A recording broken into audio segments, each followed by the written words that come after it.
ये online class में आपका स्वागत है। आज हम क्लास 7th का हिंदी का पेपर सॉल्व करेंगे। चलिए शुरू करते हैं। पहला हमारा गद्यांश है। ये क्लास 6th का संसार पुस्तक है, उस वाले चैप्टर में से आया है। तो पहले का आंसर है हमारा घ, ठीक है।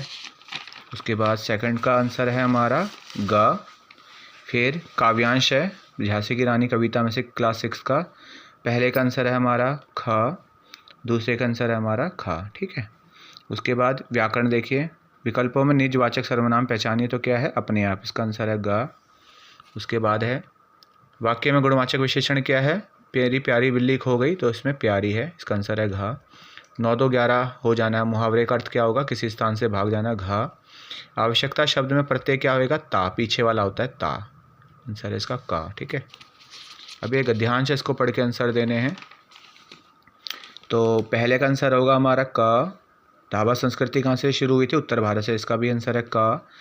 उसके बाद इसका आंसर है ख और इसका आंसर है घ, ठीक है। फिर ये कविता है एक तिनका से, उसके में आंसर मतलब ये पढ़ के कविता फिर आंसर देना है। तो पहले का आंसर है हमारा क, मुंडेरे पर, कहाँ खड़ा था वो? मुंडेरे पे। दूसरे का आंसर है हमारा घ, तीसरे का आंसर भी घ है, चौथे का आंसर है हमारा ख, ठीक है। फिर प्रश्न पढ़ के हमें आंसर देना। तो नीलकंठ पहाड़ में मोर का नाम नीलकंठ क्यों रखा गया? क्योंकि उसकी गर्दन नीली थी, इसका आंसर है घ। उसके बाद दूसरे का आंसर है हमारा ख। फिर ये प्रश्न 7वें का, पहले का आंसर है हमारा ग और दूसरे का आंसर है हमारा घ, ठीक है। फिर हमारा व्याकरण आ गया। मेरे पास सफ़ेद कुर्ता है। प्रस्तुत वाक्य में विशेष्य क्या होता है? विशेष्य क्या होता है? जिसकी विशेषता बताई जाती है। तो क्या है यहाँ पर? कुर्ता। सुरक्षा शब्द में मूल शब्द क्या होगा? तो रक्षा होएगा, क्योंकि सु है उपसर्ग, बचा क्या? रक्षा, तो ये हो गया मूल शब्द। लंबा शब्द का भाववाचक क्या है? तो लंबाई।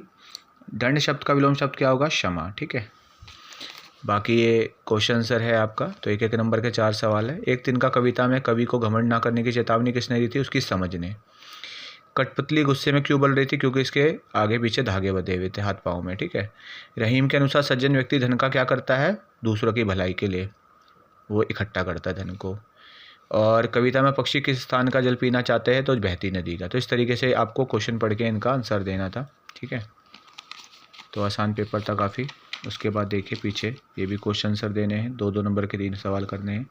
यह अनुच्छेद है आपका विद्यालय का महत्व बच्चों के जीवन में, दिल्ली की सर्दी, पेड़ लगाओ पृथ्वी बचाओ। इस पर आपको 80 से 100 शब्दों में अनुच्छेद लिखना था, 5 नंबर का है। और लास्ट में पत्र है आपका, ये आपका औपचारिक पत्र है और ये अनौपचारिक पत्र है। इसमें आपको पुस्तकालय में पुस्तक समय पर ना लौटा पाए, इससे आपको प्राचार्य से माफ़ी मांगते हुए पत्र लिखना है। और अपने जन्मदिन पे एक समारोह आयोजित कर रहे हैं और आप मित्र को बुलाना चाहते हो, उस पर एक पत्र लिखना है, ठीक है। काफ़ी आसान सवाल था, 5 नंबर का। तो मैं आशा करता हूँ आपको मेरे द्वारा दी गई जानकारी अच्छी लगी होगी। नमस्कार।